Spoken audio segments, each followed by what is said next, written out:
The siren screamed across hive primers for the 40th day. Smoke covered the lower spires like a thick grey blanket. On the industrial world of Orestes Minor, the rebellion was winning. 12 million workers had stopped making tank shells. They held weapons stolen from dead guards. They chanted for freedom and blood. The Planetary Governor sat in his bunker and waited for death. He had sent a plea for the Imperial Guard, but the message would take weeks to reach the nearest system. The garrison was dead. The Arbites were overrun. The end was certain. Then the screaming stopped. It did not stop because of a bomb. It did not stop because of gas. It stopped because the shouting men simply fell down. In the main square, the rebel leader raised his fist to give the order to charge. He gasped. He grabbed his chest. He fell face first into the mud. His second-in-command looked at him in shock. Then she fell too. 10 seconds later, the communications officer collapsed over his radio. Across the city, in deep tunnels and high towers, 24 key leaders of the rebellion died at the exact same moment. The mob was confused. Without voices to command them, they stopped. Fear replaced anger. The rebellion broke apart in less than a minute. 3 days later, the report reached the desk of Senior Medical Officer Havelock. He rubbed his tired eyes. The room smelled of chemicals and old paper. He had 50 autopsies on his desk. He read the first one. Cause of death was cardiac arrest. He read the second one. Cardiac arrest. He read the third. It was the same. These men and women were healthy. They had no poisons in their blood. They had no marks on their skin. Their hearts just stopped. Havelock looked at the timestamp. They had all died at 14 o'clock hours local time. It was impossible. He stamped the file as unsolved and put it in a metal box. He did not know that on a planet 3 systems away, another doctor was stamping the exact same file. The Imperium of Man is a machine of billion moving parts. It runs on paper and ink. Reports move slowly from world to world. Ships get lost in the warp. Scribes die of old age before finishing their work. Because of this, no one noticed the pattern for 6 months. The reports sat in cargo holds. They waited in sorting rooms. Finally, a low-level scribe on the sector capital of Agrippina noticed a strange similarity. He saw that crime rates on 5 different worlds had dropped to 0. He saw that gang leaders, heretics, and corrupt politicians were dying of heart attacks. He showed the data to his supervisor. His supervisor showed it to a prefect. The prefect called the Inquisition. Inquisitor Kale sat in a dark room illuminated by a single candle. He was an old man with scars on his face and a metal hand. He looked at the astropath in the corner. The astropath was a psyker, blind and frail, capable of sending messages through the warp. The psyker was shivering. Kale asked what he saw. The psyker said he saw nothing. That was the problem. When a demon kills, it leaves a stain on reality. When a sorcerer uses magic, the air tastes like copper. This death was clean. It was like a surgeon cutting out a tumor. There was no anger. There was no magic. There was just silence. Kale looked at the data again. He was a man whose job was to find threats. He burned witches and hunted monsters. But this was different. He looked at the statistics for Orestes Minor. Since the rebel leaders died, the factories were running at 100% efficiency. The tithe was paid early. There was no need for an exterminatus order. The planet was saved. He felt a cold chill in his stomach. The Imperium spent trillions of lives to keep order. They used fear and fire. This silent judge had achieved total compliance with 0 cost. It was efficient. It was perfect. And that terrified him more than any demon. He picked up his quill to write a message to the High Lords of Terra. He hesitated. He looked at the words cardiac arrest on the page. He wondered if this was a curse or a gift. He wrote the classification code for a new threat, but his hand shook. For the first time in his life, he was not sure if he wanted to stop it. The air on the world of Electo tasted like sulfur and old iron. It was a taste that stuck to the back of the throat. Light Yagami stood on a rusted walkway 3,000 feet above the ground. He looked down. He could not see the bottom of the city. He could only see endless layers of smoke and grey fog. Towers of black metal rose up like broken teeth. They disappeared into the brown clouds above. There was no sun here. There was only the flicker of electric lumens and the glow of toxic fires. Light adjusted the collar of his coat. It was cold. This was not the cold of winter. It was the cold of a dying machine. He had been here for 3 days. In those 3 days, he had learned that hell was real. It was not a place of fire and devils. It was a place of paperwork and endless work. He watched the people below him. They moved in thick crowds. They wore grey rags. Their faces were grey. They marched from the dormitories to the factories. They did not speak. They looked like ants. Light had seen poverty in his own world, but this was different. This was industrial slavery on a planetary scale. He walked along the gantry. A flying machine buzzed past him. It was a skull with a mechanical eye and a small propeller. It watched the crowd. Light kept his head down. He held the black notebook against his chest. He had found a data slate in a trash bin on his first day. It was a cracked electronic tablet. It had taught him the language. It was a crude language called Low Gothic. It was easy for him to learn because it was logical and brutal. He knew where he was now. He was in the Imperium of Man. He knew that a corpse sat on a golden throne on a planet called Terra. He knew that war was the only constant.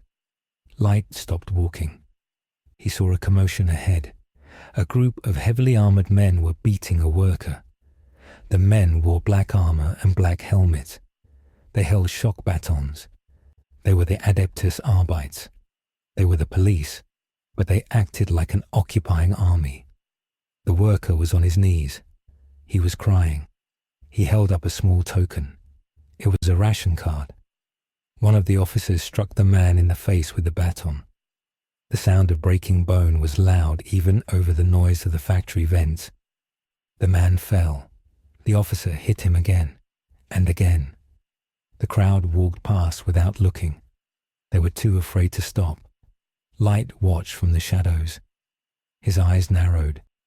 In his old world, this would be police brutality. Here, it was standard procedure. The officer shouted that the man had stolen an extra ration pack. The punishment was death. The officer pulled out a large pistol. It was a bolter. He aimed it at the man's head. Light opened the notebook. He had a pen in his pocket.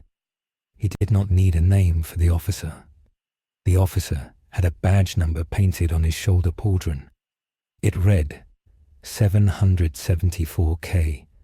Light wrote the description. Officer with badge 774K on gantry 9 of Sector 4. Cause of death: heart attack. Light checked his watch. He waited. 40 seconds. The officer tightened his finger on the trigger. The crowd flinched, waiting for the loud bang. It did not come. The officer suddenly dropped the gun. It clattered on the metal floor.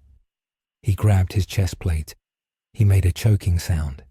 It sounded like wet gravel. He fell backward. His heavy armor hit the ground with a loud crash. The other officers froze. They looked at their leader. They looked around for a sniper. They saw nothing. The worker on the ground scrambled away into the crowd. He disappeared. The officers shouted into their radios. They called for a medic. They called for backup. Light watched them panic. A small smile touched his face. It was the first time he had smiled in 3 days. He closed the notebook. The rules still worked. Even here in this galaxy of monsters, the rules of the Death Note were absolute. He turned and walked away. He merged into the flow of the workers. He felt a presence behind him. It was a cold draft of air that smelled like apples and rot at pie. Ryuk flew above the crowd. The Shinigami looked bored. His large yellow eyes scanned the hive city. He laughed. The sound was like dry leaves scraping together. He told Light that this world was ugly. He said it smelled terrible. Light ignored him. He walked to a small alcove near a ventilation shaft. It was his temporary shelter. He sat on a crate. He looked at Ryuk. He asked the death god a question. He asked if there were other gods here. Ryuk floated upside down. He grinned. He said there were big things in the dark. He said there were things in the warp that were hungry. But he said they were far away. He told Light something important. He said the Death Note was not from this universe. He said the monsters here could not see it. To them, Light was just a human. He had no magic aura. He had no psychic light. He was invisible to their senses. Light processed this information. It was the most important tactical advantage he had. If they could not see his power, they could not stop it. Light took out the stolen data slate again. He tapped the cracked screen. He accessed the public bounty lists. The Imperium loved lists. They published the names of criminals on giant screens and data networks. They wanted the people to know who was being hunted. Light scrolled through the files. Murderers, thieves, heretics, political agitators. The list was endless. On Earth, he had to research carefully. Here, the government gave him the targets. He looked at the name of a gang leader who controlled the water supply for the lower levels. The man's name was Vargo Cred. He was wanted for 300 counts of murder. The reward was 50 credits. Light wrote the name. Vargo Cred. He looked at the next name. A corrupt manufactorum overseer who beat children to death to increase quotas. Light wrote the name. He wrote for an hour. He filled 3 pages. He did not write fast. He wrote with precision. He was not just killing. He was pruning. He was removing the rust from the machine. The next morning the hive was different. The noise was the same. The smoke was the same. But the rhythm had changed. In the lower levels, the water gang had collapsed. Vargo Cred had died in his sleep. His lieutenants fought for control and then they died too. The water pumps were unguarded. The people took water freely for the first time in 10 years. In the manufactorum, the overseer collapsed on the catwalk. The beating stopped. The workers met their quota because they were not afraid of being killed. Light sat in a ration hall, eating a bar of recycled starch. It tasted like chalk. He listened to the workers whisper. They did not say the word Kira yet. They said it was the Emperor's mercy. They said the saints were watching. Light ate his food. He watched a screen on the wall. It showed the local news. The news anchor was a woman with a cybernetic jaw. She reported a strange sickness affecting the criminal element. She said the Arbites were investigating. Light knew they would find nothing. Days turned into weeks. Light moved his location every 2 days. He learned how to blend in. He wore dirty clothes. He rubbed grease on his face. He looked like just another factory serf. But his mind was working faster than any computer. He built a mental map of the planetary power structure. There was the governor at the top. Below him were the noble houses. Then the Mechanicus priests who ran the machines. Then the Arbites who enforced the law. Then the ecclesiarchy who preached the faith. It was a complex web of rivalries. Light saw the weakness. They did not trust each other. The governor hated the priests. The Arbites hated the nobles. Light could use this. He began to target specific individuals. He did not just kill criminals anymore. He killed the friction points. He found a bureaucrat who was holding up food shipments to a starving sector because of a bribe. Light killed him. The food moved the next day. He found a priest who was inciting a riot against a rival shrine. Light killed him. The riot never happened. Light began to test the limits of the Death Note in this new reality. He wondered about the Space Marines. He had seen statues of them, giant warriors who were the angels of death. He wondered if the notebook could kill them. They were transhuman, but they were still human at the core. He decided not to risk it yet. He needed to secure his base. He needed to clean this world first. He focused on the Planetary Governors cabinet. The governor was a man named Hax. Hax was obese and cruel. He held banquets while the lower levels starved. Light decided Hax was useful for now. Hax was afraid. Fear made people predictable. Light killed Hax's personal torture master. Then he killed his tax collector. He killed the men who did the dirty work. Hax was left alone in his spire, surrounded by incompetent guards. In the precinct fortress of the Arbites, a man named Proctor Titus stared at a wall of screens. Titus was a veteran. He had served for 40 years. He had a bionic eye that clicked when he was angry. It was clicking now. He looked at the crime statistics. They made no sense. Violent crime in Sector 4 was down 90%. Theft was down 80%. Productivity was up. It looked like a golden age. But Titus knew better. Peace in a hive city was impossible. Peace meant someone was plotting. He looked at the autopsy reports. Cardiac arrest, cardiac arrest, cardiac arrest. It was a pattern. He had seen plagues before, but plagues killed everyone. This plague only killed the guilty. Titus hit the table with his fist. He shouted for his deputy. He told the deputy to bring him the psychologs. He wanted to know if there was an unauthorized witch in the sector. The deputy brought the logs. The sanctioned psychers had felt nothing. The warp was calm. Titus ground his teeth. If it was not magic and it was not poison, then what was it? He felt a cold dread. He was a man of the law.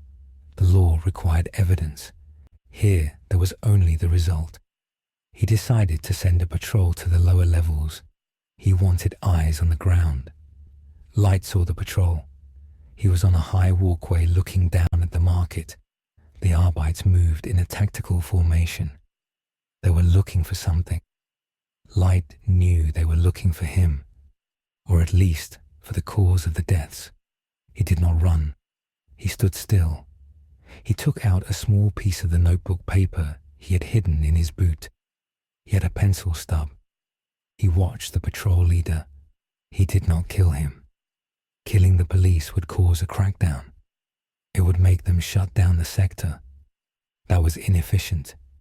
Instead, Light looked at a group of gangers hiding in an alley nearby. They were preparing to ambush the patrol. Light saw their weapons. He saw their intent. He wrote the name of the ganger leader on the scrap of paper. He wrote the cause of death. Accidental discharge of weapon. In the alley, the ganger leader stumbled. His finger slipped on the trigger of his stubborn stubber. The gun fired. The bullet hit the fuel tank of a nearby generator. The generator exploded. The gangers were thrown back. The patrol spun around. They saw the explosion. They engaged the stunned gangers. The firefight was short. The Arbites won easily. They dragged the survivors away. Light watched. He had turned an ambush into a victory for the law. He was helping them. They were his tools. Rourke laughed again. He asked Light if he was enjoying playing soldier. Light whispered his answer. He said he was not playing. He said he was teaching. He said the Imperium had forgotten how to function. It relied on brute force. Light was showing them the power of precision. Rourke ate an apple he had stolen from a noble's garden. The apples here were sour and brown, But Ryuk did not mind. He asked Light what happened when the big players noticed. Light said he would be ready. He said he would be the god this world pretended to have. Deep in the spire of the Inquisition station, orbiting the planet, a cogitator machine spit out a strip of paper. The machine was old. It was covered in purity seals. It monitored statistical anomalies across the subsector. A scribe picked up the paper. He read it. He frowned. He was a low-level adept. His skin was pale, and he had tubes connecting his nose to a filter unit. He read the numbers for Electo. The deviation was extreme. The death rate of the leadership class was statistically impossible. The compliance rate of the workforce was 300% above the norm. The scribe did not understand. He thought the machine was broken. He performed the ritual of maintenance. He hit the machine with a small hammer and recited a prayer. The machine spit out the same numbers. The scribe knew he had to report this. He walked down the long corridor to the office of Inquisitor Vane. Inquisitor Vane was not a nice man. He was a member of the Ordo Hereticus. He hunted witches. He sat in a chair made of black wood. He was cleaning a bolt pistol. He looked at the scribe. The scribe trembled and handed him the paper. Vane read it. He did not blink. He looked at the scribe and asked if this was a joke. The scribe said no. Vane looked at the numbers again. Thousands of criminals dead. No battle damage. No collateral damage. It was clean. Vane hated clean. Clean meant alien or trap. He stood up. He was a tall man in a long leather coat. He walked to the window and looked down at the planet below. It looked peaceful from orbit. But Vane knew that heresy often hid behind the mask of order. He pressed a button on his desk. He called for his pilot. He said he was going down to the surface. He said he wanted to see this miracle with his own eyes. Light felt the change in the air a week later. The streets were quieter. The Arbites were more aggressive. There were rumors of the Inquisition. The people whispered the word with terror.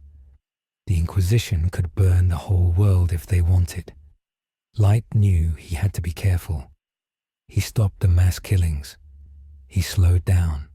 He only killed high-priority targets. He made the deaths look more natural. A heart attack here, a stroke there, a fall from a balcony. He blended the judgment into the background noise of the city, but he did not stop. He could not stop. He had seen the truth of the Imperium. It was a rotting carcass, but it was the only thing keeping humanity alive. If it fell, the monsters outside would come in. Light decided he would not destroy the Imperium. He would take it over. He would become its brain. He would trim the rot until only the muscle remained.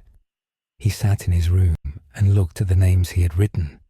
Hundreds of names, each one a life. He felt no guilt. In his old world he had hesitated sometimes. Here the evil was so obvious it was like cleaning dirt off a window. He saw a man steal bread from a child. He killed him. He saw a guard rape a prisoner. He killed him. It was simple. It was pure. But Light knew he needed more information. He needed access to the planetary data network. He needed to know who the Inquisitor was. He needed to know his name. He began to plan. He needed to get close to the administration. He needed a job. Light Yagami cut his hair. He stole a clean uniform from a laundry servitor. He forged an identity card using a stolen stamp and some chemical solvents he found in the factory. It was a crude forgery, but it would pass a quick inspection. He walked to the district administratum center. They were hiring scribes. The mortality rate for scribes was high because of the toxic ink and the long hours. Light stood in line. He took the test. It was a test of mathematics and literacy. It was designed for uneducated laborers. For Light, it was child's play. He finished the test in 10 minutes. The supervisor looked at him with suspicion. He asked Light where he learned to write so well. Light lied. He said his father was a scribe who died of lung rot. He said he taught him before he passed. The supervisor grunted. He needed bodies. He hired Light on the spot. Now Light was inside. He sat at a desk in a room with 1,000 other desks. The ceiling was low, the air was hot, but he had a terminal. It was a green screen that flickered. It was connected to the central logic engine. Light typed his commands. He worked efficiently. He did the work of 10 men. The supervisor was pleased. He gave Light higher clearance. Light used the clearance to search the files. He found the arrival logs. Inquisitor Vane. Ordo Hereticus. The name was there, but just the name was not enough. He needed a face. He needed to be sure. He did not write the name yet. An Inquisitor was a dangerous target. If he died suddenly, it would trigger a massive investigation. Light decided to wait. He would let Vane look for ghosts. Vane walked the streets of Sector 4. He held the device in his hand. It was a psi tracker. It measured warp fluctuations. The needle did not move. Vane was frustrated. He had interrogated the local Arbites. They knew nothing. He had tortured 3 gang leaders. They knew nothing. They were just grateful the other gangs were dead. Vane stopped in front of a statue of the Emperor. The statue was covered in soot. Someone had placed fresh flowers at its base. This was unusual. Flowers were expensive. Vane looked at the flowers. He looked at the people walking by. They did not look like rebels. They looked like people who were suddenly able to breathe. This disturbed him. The Imperium did not run on hope. It ran on duty. Hope was the gateway to heresy. He turned to his acolyte. He told him to mark this world. He told him to classify it as an anomalous compliance zone. He said they would watch it. If the order continued, they would leave it alone. If the order broke, they would burn it. Vane did not know that the source of the order was sitting in an office 2 miles away reading his personnel file. Light finished his shift. He walked out into the toxic night. He took a deep breath. The city was still dying, but it was dying slower. He felt the weight of the notebook in his pocket. He looked up at the smog where the stars should be. He promised himself that one day he would clear the sky. He would make this world perfect, even if he had to kill half the people on it to save the rest. Ryuk floated beside him. Ryuk asked if Light was hungry. Light said no. He said he was just getting started. The first judgment was complete. The board was set. Now the real game would begin. Light walked into the darkness, and the darkness did not touch him. He was the most dangerous thing in the city, and nobody knew his name. Inquisitor Vane stood in the center of the surgical theater. The room was cold and the walls were plated with steel. On the table lay the body of a planetary governor from the neighboring system of Hydrophor. The governor was a man named Caleb Thrax. He had been a tyrant who sold his own population into slavery to pay for illegal combat drugs. Now he was dead. Vane looked at the Magos Biologis. The Magos was more machine than man. He had a metal face and 6 mechanical arms. One of the arms held a laser scalpel. The Magos spoke in a voice that sounded like grinding gears. He said the heart had simply stopped. The muscle fibers were intact. There was no toxin. There was no sign of digital interference in the pacemaker. It was a perfect death. Vane did not like perfect things. In the Imperium, perfection was usually a lie. He walked to the side of the room where a young woman sat. She was an unsanctioned psyker he had taken from a black ship. Her eyes were sewn shut. She was shaking. Vane asked her if she felt the touch of the warp on the body. The woman whispered. She said she felt nothing. She said It was like the man had been erased from the book of life by a ghost. Vane signaled to his guard. The guard shot the woman in the head. Vane did not need her anymore. Her fear was useless to him. He needed answers. He walked out of the room. He wiped a speck of blood from his glove. He knew that Caleb Thrax was the 50th high-ranking official to die in this sector in the last month. The pattern was expanding. It started on Electo, but now it was spreading to the void. Light Yagami sat at his desk in the administratum center of Electo. He was surrounded by mountains of paper. The piles were so high they blocked the light from the lumens on the ceiling. Servitors shuffled past him. They were lobotomized men and women with mechanical legs. They carried boxes of data tapes. Light did not look at them. He was looking at a statue he had stolen from the Master Archives. He traced a line with his finger. He realized his initial view was too small. He had thought cleaning one planet would be enough to set an example. He was wrong. The Imperium was too big. Electo was just a grain of sand. If he fixed Electo, the Imperium would just crush it eventually because it was different. To save Electo, he had to change the sector. To save the sector, he had to change the segmentum. Light felt a headache coming on. The scale of the cruelty was mathematical. He read a report about a world called Armageddon. Millions died there every year just to hold a line on a map.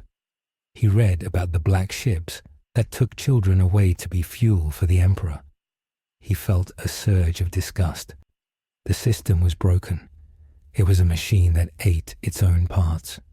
Light took his pen. He opened the death note. He had to be smarter. He could not just kill criminals. He had to kill the inefficiencies. He had to kill the friction. He found the name of a high admiral named Gorian. Gorian commanded a battle fleet that was supposed to protect the trade routes. But Gorian was lazy. He kept his ships in dock to save fuel and sold the surplus fuel to rogue traders. Because of this, pirates were raiding the food ships. 3 worlds were starving. Light wrote the name. Admiral Gorian. Cause of death. Suicide. He wrote the details. Gorian would write a confession letter detailing his crimes and the location of his stolen wealth before jumping out of an airlock. Light waited. He checked the time. It was done. He knew that in a week the confession would be found. The wealth would be seized. The next admiral would be terrified. The ships would launch. The food would flow. Light felt a sense of power that was colder than before. He was not just a judge. He was becoming a mechanism of history. Rook laughed from the top of a filing cabinet. Rook said that Light was working too hard. He said the humans would just find a new way to break things. Light ignored him. He picked up the next file. It was a cardinal who was burning hospitals because he believed medicine was a sin against the Emperor's will. Light wrote the name. On the other side of the city, a tech priest named Row 11 sat in his data shrine. He was plugged into the city's cogitator network. He was monitoring energy spikes. The Inquisition had asked the Mechanicus for help. They thought the deaths might be caused by an alien weapon, maybe a Necron sniper or a Dark Eldar poison. Row 11 processed the data. He saw 0 energy displacement. Physics said that energy cannot be created or destroyed. To kill a man requires energy. It requires force. If there was no energy spike, then the death did not happen according to physics.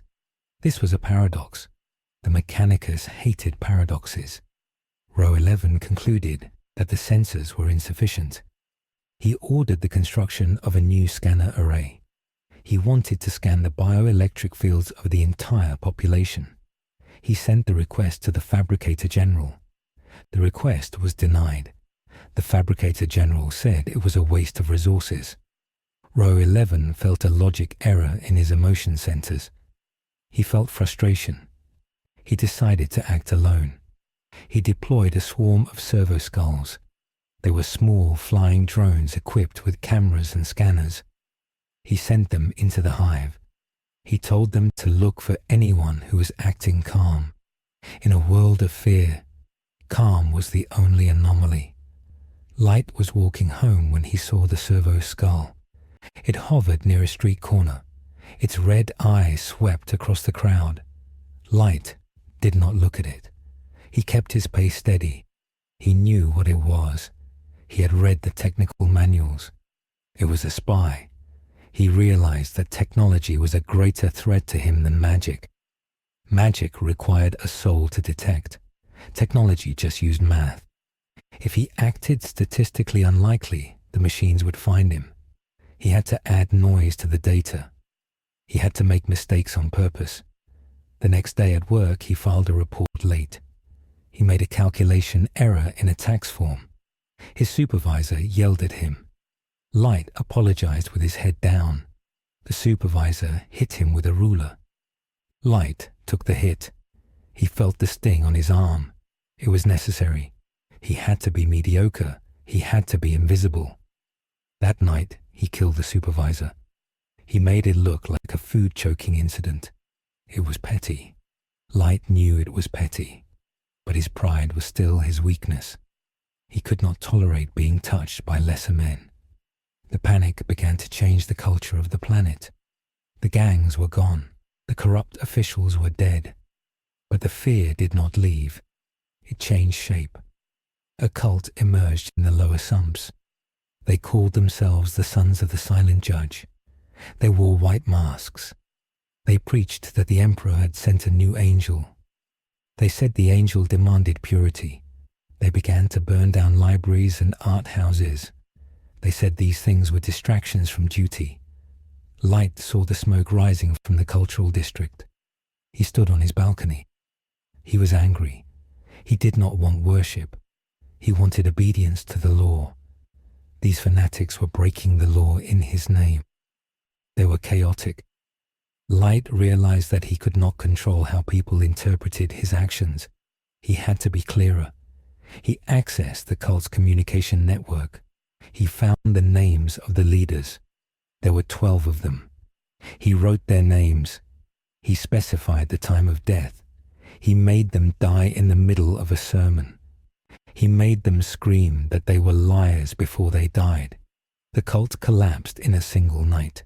The people were confused again. The angel killed the sinners. The angel killed the priests who worshipped the angel. What did the angel want? The answer was silence. The planet became very quiet. Everyone just did their job. They looked at the floor. They worked. Productivity increased by 400%. Inquisitor Vane received the report on the cult. He sat in his office on the warship. He drank a glass of amasec. The liquid was old and expensive. He looked at Interrogator Rix. Rix was young and ambitious. He wanted to call for an exterminatus. He said the planet was tainted. He said the silence was the silence of the grave. Vane shook his head. He was a pragmatist. He looked at the tithe grades. Alecto was now the most productive world in the sector. It was producing more munitions than 3 other hive worlds combined. The Imperium needed those munitions. There was a war against the orcs in the Armageddon sector. Alecto was supplying the shells that killed the greenskins. If Vane destroyed Alecto, the war effort would suffer. Millions of guardsmen would run out of ammo. Vane realized he was in a trap.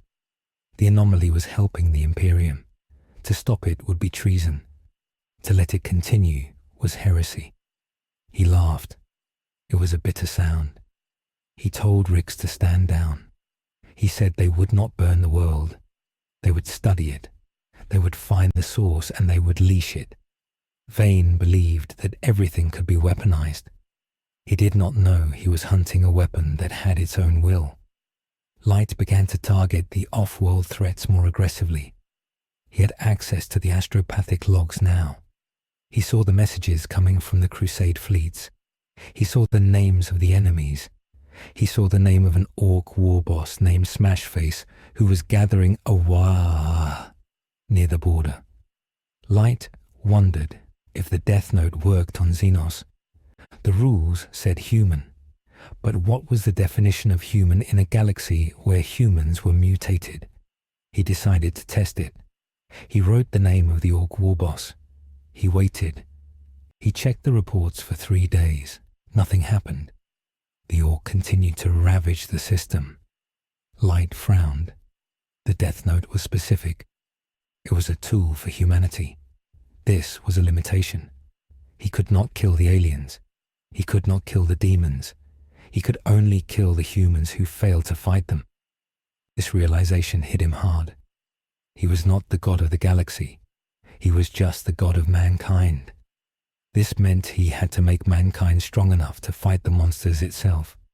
He had to clear the path for the competent generals. He searched the records for the Imperial Guard commanders in the sector. He found a general named Stern. Stern was a genius tactician, but he was in prison for political reasons. A rival general named Cal was in charge. Cal was an idiot who used human waves to solve every problem. Light killed Cal. He killed the judge who sentenced Stern. He killed the warden of the prison. In the confusion, Stern was released and reinstated by emergency protocol. Stern took command. He reorganized the defense. He used the supplies from Alecto. He ambushed the orcs. The line held. Light watched the battle reports. He felt a surge of satisfaction. He was playing chess with real armies. He was winning. But the warp was reacting.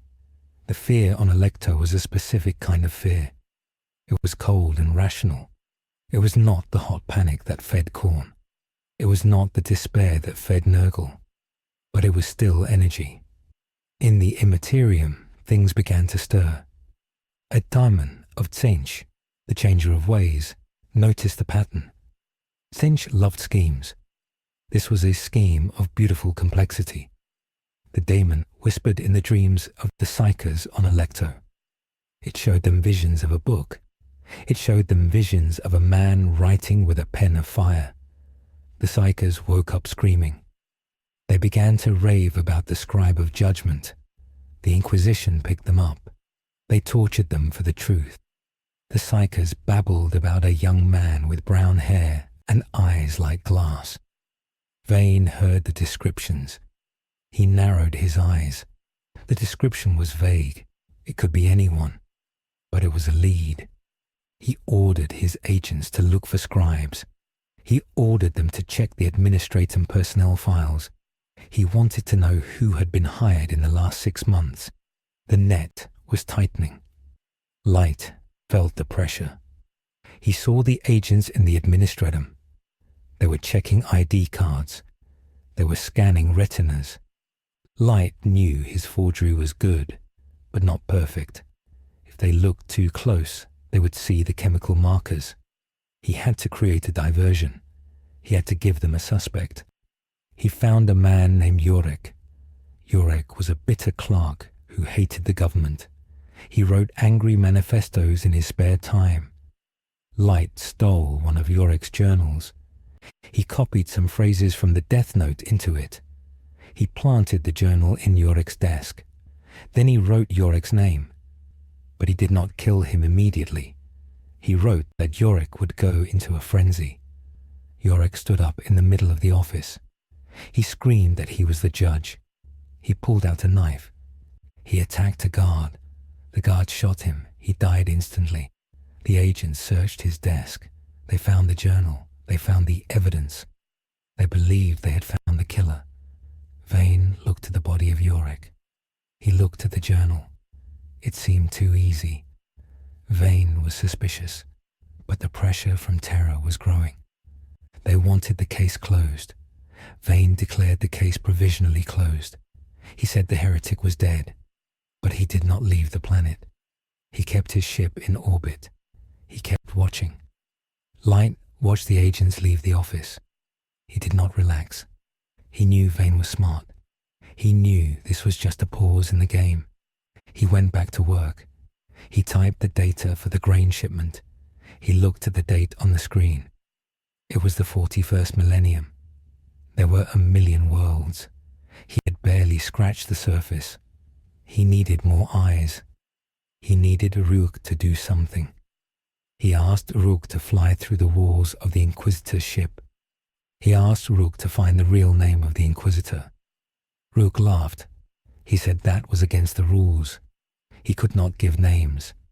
Light had to get the Shinigami eyes if he wanted names. Light refused. To cut his life in half was a defeat. He would win with his mind. He would win as a human. He looked at the stack of paper on his desk. Somewhere in this paper ocean was the name he needed. He just had to read faster.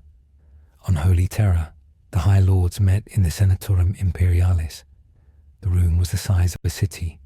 The lords sat on thrones that floated on anti-grav fields. A clerk approached the throne of the Master of the Administratum. The clerk held a scroll. The scroll was 5 years old. It detailed the strange efficiency of the Electo sector. The Master of the Administratum waved his hand. He did not read it. He had more pressing matters. The Tyranids were eating the eastern fringe. The Necrons were waking up. A single sector that was running well was not a problem. It was a statistical error. He ordered the file to be archived. The clerk bowed and took the scroll away.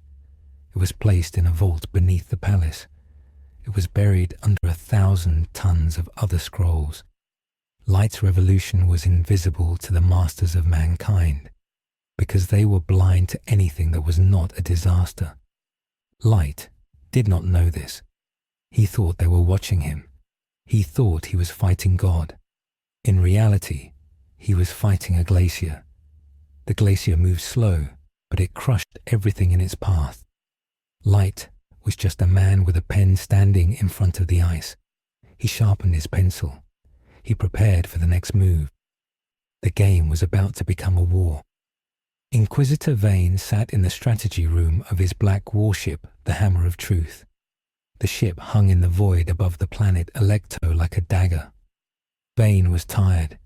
He had hunted demons in the Eye of Terror. He had burned witches on 100 worlds. But this enemy was different. This enemy did not fight. This enemy just edited reality. The case of the scribe Yorick was closed on paper, but Vane knew it was a lie. Yorick was a fool with a knife. The real killer was a ghost with a mind like a steel trap. Vane looked at the hologram of the sector. He decided to change the rules of the game.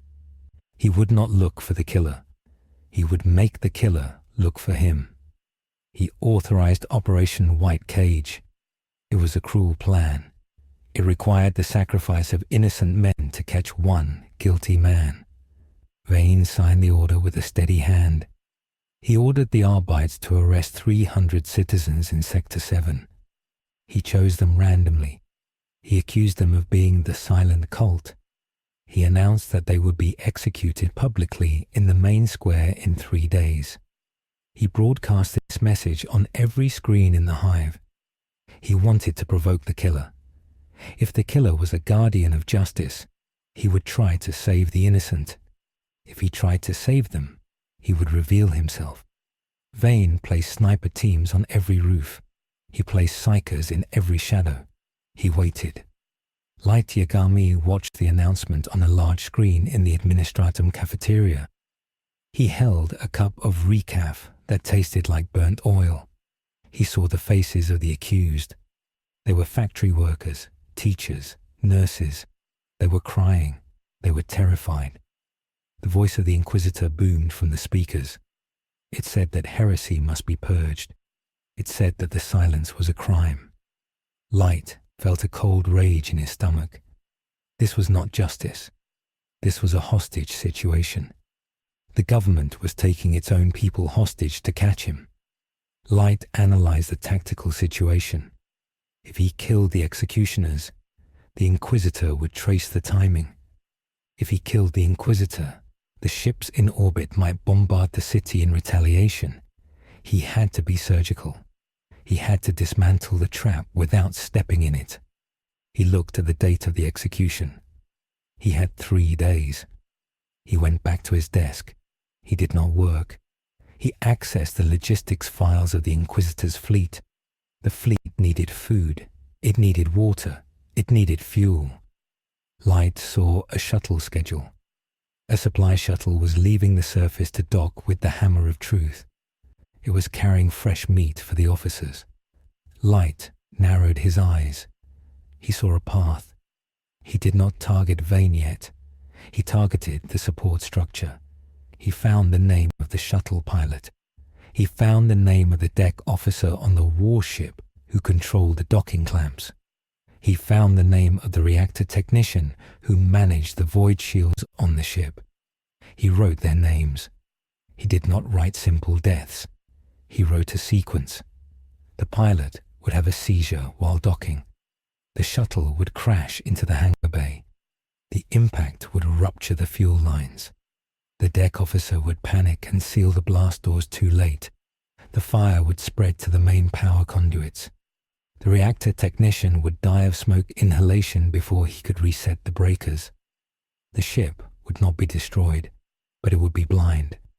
Its sensors would go offline. Its communications would be cut. It would be a floating brick. Light wrote the time. He set it for 1 hour before the execution. 3 days later, the main square was full of soldiers. The 300 prisoners knelt in the mud. A priest was reading a prayer of judgment. Inquisitor Vane stood on a podium. He wore his power armor. He scanned the crowd. He was waiting for a miracle. He was waiting for the killer to strike at him. He was ready. Then the sky turned white. A massive explosion bloomed in orbit.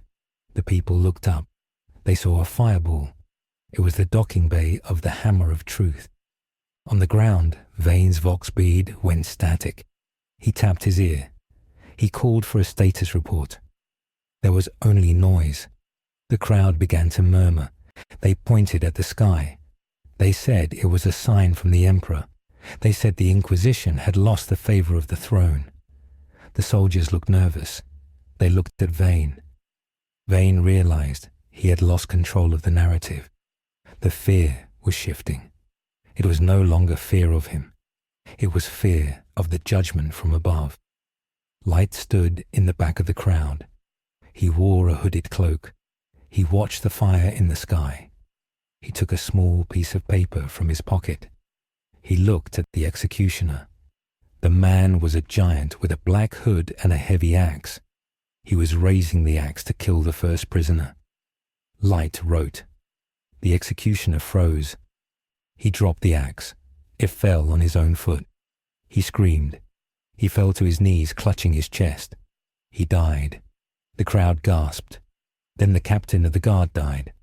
Then the priest died. Light killed the chain of command. He left the regular soldiers alive. The soldiers were confused. Their officers were dead. Their radio was dead. Their ship was burning. They lowered their weapons. The prisoners stood up. They ran. The crowd cheered. They rushed the podium. Vane drew his bolt pistol. He fired into the air. He shouted for order, but the spell was broken. The mob surged forward. Vane's bodyguards formed a circle around him. They fought their way to an armored transport. They fled. The execution was cancelled. Back on his ship, Vane was furious. The fires were out, but the damage was severe. He had lost 30 crewmen. He had lost face. He sat in the dark because the main lights were broken. He realized that Kira was not just killing criminals. Kira was fighting a war. And Kira knew how the Imperium worked. Kira knew that a ship was just a machine, and a machine could be broken. Vane felt a new emotion. It was respect. He was hunting a predator. He called a meeting of his remaining staff. He told them the rules had changed. They were not dealing with a heretic. They were dealing with a strategic threat. He declared the investigation to be a code vermilion. This meant he could requisition any resource. He could call the Space Marines. But Light was already moving. He knew that Vane would escalate. Light decided to go on the offensive. He looked at the inquisitorial network. He could not hack it directly, but he could see the ripples it made in the local data. He saw that Vane was calling for reinforcements from the sector fortress on Hydrofer. He was calling for the Adeptus Astartes, the Space Marines. Light felt a chill. Space Marines were fast. They were biologically immortal. They knew no fear. If they came, they would not care about politics. They would just hunt. Light had to stop the message. He targeted the astropaths. Astropaths were the telepaths who send messages through the warp. They were rare and valuable. They lived in high towers and sang their nightmares into the void. Light found the registry of the astropathic choir on Electo. There were 20 of them. He wrote their names. He gave them a gentle death. They would simply go to sleep and not wake up. The next morning, the communications tower was silent. The messages to Hydrofer were never sent. The plea for help died in the throat of the planet. Vane tried to send a message from his ship, but his own astropaths were suffering from the psychic backlash of the mass death. They were screaming about a great shadow. Vane was isolated. He was cut off from the Imperium. He was alone in the dark with the monster. Rock flew through the walls of the Administratum. He was laughing so hard he was crying. He told Light that this was the most fun he had seen in 1,000 years. He said the humans were running around like ants in a burning box. Light did not laugh. He was tired. His hand cramped from writing. He was killing hundreds of people a day to keep the pressure up. He was maintaining the illusion of an all-seeing God. But he was just one man with a notebook. He felt the strain. He began to sleep less. He began to eat less. He saw shadows in the corners of his eyes.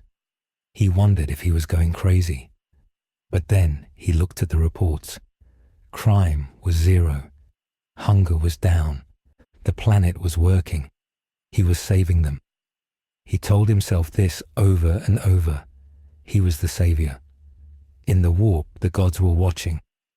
Tzeentch was pleased. The complexity of the scheme was delicious, but Nurgle was also interested. The stagnation of the perfect order was a kind of decay. A society that never changed was a dead society. Nurgle sent a small gift. It was not a plague of the body. It was a plague of the mind. Light began to have dreams. In the dreams, he sat on the golden throne. He was a skeleton wrapped in light. Billions of people worshipped him. They offered him their hearts. He felt a sense of infinite peace. He woke up sweating. He looked at the death note. The black cover seemed to pulse. He wondered if the notebook was changing him. He asked Rook if the note had a will. Rook said the note was just a tool. But he said that power always had a price. The price was that you became the thing you used. Light washed his face with cold water. He looked in the mirror. His eyes were hard. He looked like a statue. He told himself he would not be corrupted. He was Light Yagami. He was the only one who could do this. Vane made a desperate move. He realized he could not find Kira with logic. He had to use faith. He went to the Cardinal of the Planetary Cathedral. He told the Cardinal that Kira was a demon sent to test their faith. He ordered the Cardinal to call for a planetary confession. Every citizen was required to go to their local church and confess their sins. The priest would record the confessions. They would look for guilt. It was a dragnet of souls. The Cardinal agreed. The bells rang across the hive. The people marched to the churches. They were afraid of the Inquisition and they were afraid of Kira. They did not know who to obey. Light saw the lines of people. He understood the plan. If everyone confessed, then the one person who did not confess would be the suspect. Or if he confessed, he would be caught. It was a logic trap. Light decided to use the church against the Inquisition. He found the name of a radical priest within the ecclesiarchy, a man who believed that the emperor walked among them in disguise. Light manipulated the man's fate. He did not kill him. He wrote that the priest would have a divine revelation. The priest stood on the steps of the cathedral. He shouted that Kira was not a demon. He shouted that Kira was the avatar of the emperor. He said the emperor had returned to judge the corrupt High Lords. He pointed at vain stormtroopers. He called them traitors. The crowd listened. They wanted to believe. The idea that the emperor was finally doing something was a powerful drug. A riot started. It was not a riot of anger. It was a riot of religious ecstasy. The people attacked the stormtroopers with their bare hands. They shouted judgment. They shouted justice. Vane watched the cathedral burn. He saw his authority crumbling. He realized that Kira had stolen the emperor from him. This was the ultimate heresy, to use the faith of the Imperium against the Imperium. Vane felt a cold resolve. He decided that Elector was lost. If he could not save the world, he would destroy it. He went to the bridge of his ship. He took the 2 keys that hung around his neck. He inserted them into the console. He prepared the cyclonic torpedoes. These were weapons that could crack the crust of a planet. He initiated the Exterminatus Protocol. He did not need permission from Terra if he declared the world a demon world. He typed the code. The targeting cogitators began to spin. Light was monitoring the energy output of the ship from his desk. He saw the spike. It was massive. It was the signature of a planetary bombardment weapon. He stopped breathing. He had pushed too hard. The rat was cornered and it was going to blow up the house. Light had minutes. He could not kill Vane quickly enough to stop the automated sequence. The keys were turned. The countdown had started. Light had to kill the mechanism. He had to think like an engineer. He thought about the torpedoes. They were physical objects. They had loaders. They had guidance chips. He focused on the magos of ordnance on the ship. The man responsible for the weapons, Light, wrote. He wrote that the magos would suddenly realize a critical error in the ritual of awakening for the torpedoes. The magos would override the launch sequence to perform an emergency prayer. The magos would dismantle the firing pin of the primary tube to bless it with oil. Then the magos would die of a stroke. On the bridge, Vane watched the countdown. 5, 4, 3, error. The screen flashed red. Weapon malfunction. Vane screamed. He smashed his fist into the console. He called the gunnery deck. No answer. The magos was dead. The weapon was disassembled. The moment was lost. The ship groaned. Its reactor was still damaged. It could not sustain the power draw of the failed launch. The lights died completely. The ship began to drift. It was caught in the gravity well of the planet. It was not falling, but it was trapped. Vane sat in the dark. He was defeated. He had the power to destroy stars, but he could not fire a single shot. He realized that he was fighting something that understood the laws of cause and effect better than he did. He realized that Kira was not a demon. Kira was a superhuman intellect, and that was worse. Demons could be banished. Ideas could not be killed. Light watched the energy spike vanish. He exhaled. He was shaking. He had almost died. Millions had almost died. He looked at his hands. They were pale. He needed to finish this. He could not leave Vane alive to try again. But if he killed Vane now, it would look like self-defense. It would look like war. Light wanted it to look like justice. He wrote Vane's name, but he set the time for 30 days. He wanted Vane to suffer. He wanted Vane to watch the world he tried to destroy become a paradise. He wrote that Vane would sit in his broken ship and watch the reports of rising production and falling crime. Vane would die of a broken heart. He would die realizing he was obsolete. It was cruel. It was the cruelty of a god. The news of the failed exterminatus leaked. The people of Alecto knew they had been saved. They did not thank the governor. They did not thank the Inquisition. They thanked the silent judge. Statues of the emperor were repainted. They painted his eyes black. They put a book in his hand instead of a sword. The iconography of the planet shifted. It became a culture of the notebook.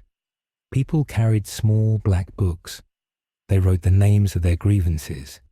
They believed that if they wrote it down, the judge would see it. It was a new religion. It was a religion of accountability. Light walked through the streets. He saw the changes. He saw the black books. He felt a surge of pride. He had done it. He had created a new world. But Rook warned him. Rook said that the galaxy was big. Rook pointed at the sky. He said that the noise they made had attracted bigger fish. Far away in the segmentum fortress of Cipramundi, a Lord Inquisitor of the Ordo Malleus received a message. It was a fragment of a report from Vane's ship before the silence. It contained the data of the anomalous compliance. The Lord Inquisitor read it. He did not see a crime. He saw a threat to the soul of mankind. He saw a rival to the Emperor. He did not send a ship. He sent a summons to the Grey Knights. He declared the target, Kira, to be a moral threat, extremis. He categorized Kira not as a heretic, but as a false idol. The Inquisition stopped trying to solve the crime. They prepared for a crusade. Light did not know this. He thought he had won the level. He went back to his work. He began to plan the expansion to the next system. He looked at the map. He saw the world of Agrippina. It was the Forge world. If he could control the Forge, he could control the weapons. If he controlled the weapons, he could control the sector. He began to write the names of tech priests. He did not know that the tech priests were not fully human. He did not know that they had backups of their brains in the data cloud. He wrote a name. The priest died, but the priest's consciousness uploaded to a new body in the next room. The priest woke up and analyzed his own death. He saw the data. He saw the gap in causality. The Mechanicus began to hunt. They did not hunt with guns. They hunted with algorithms. They traced the pattern of deaths back to the source. They traced the paper trail. They traced the ink. Light had made a mistake. He had fought the superstitious Inquisition and won. Now he was facing the cold logic of the machine god. And the machine did not feel fear. Light sat in his room. He felt a sudden pain in his chest. It was not a heart attack. It was stress. He coughed. There was blood in his handkerchief. The human body was frail.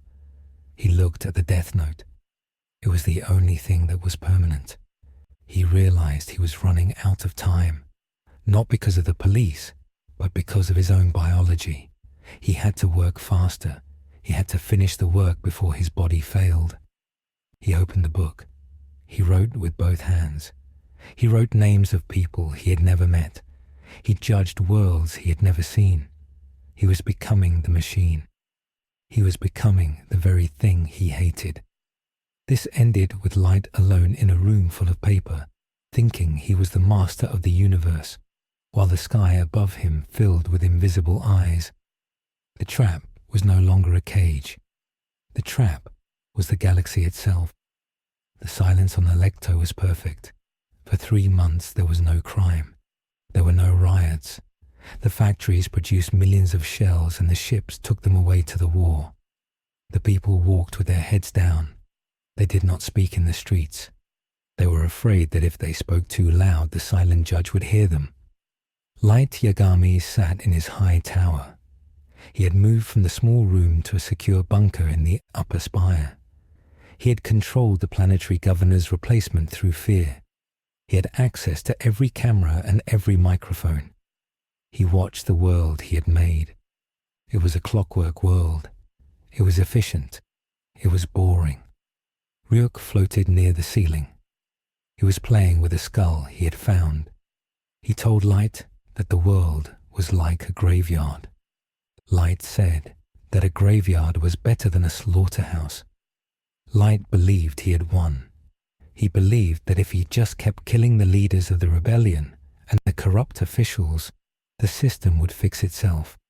He was wrong. He had forgotten that the Imperium was not just a political entity. It was a dam holding back a sea of monsters. And when the water is still, things begin to grow in the deep. The trouble started in District 9. It was a deep mining zone near the planet's core. The workers there dug for promethium fuel. They were far from the light of the sun. They began to hear whispers in the ventilation shafts. The whispers did not talk about freedom or money. They talked about truth. They talked about the lie of the Emperor and the lies of the silent judge. A worker named Caleb found a small 8-pointed star carved into the rock. He touched it. His hand turned black. He did not die. He felt strong.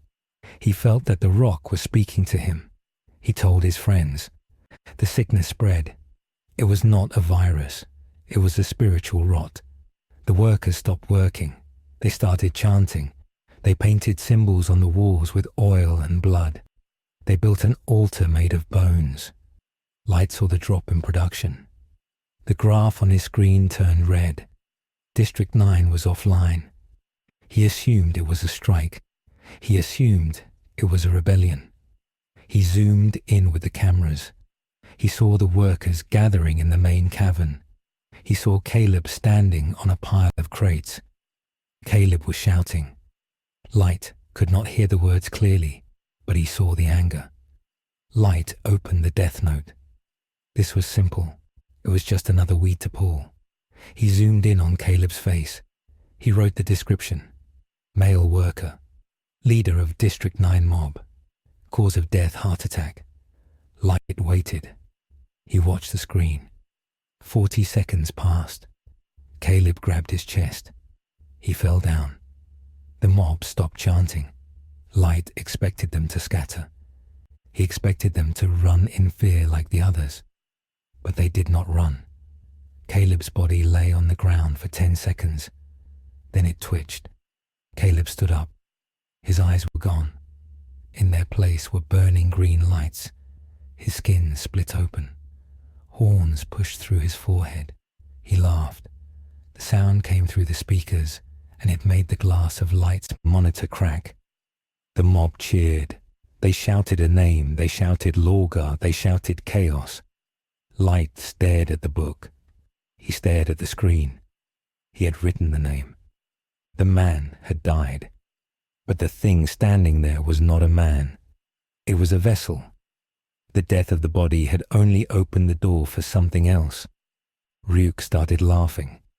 It was a different kind of laugh. It was a warning.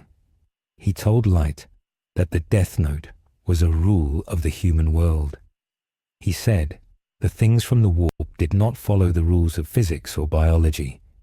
They were made of nightmares. You cannot kill a nightmare with a heart attack because a nightmare has no heart. The realization hit Light like a hammer.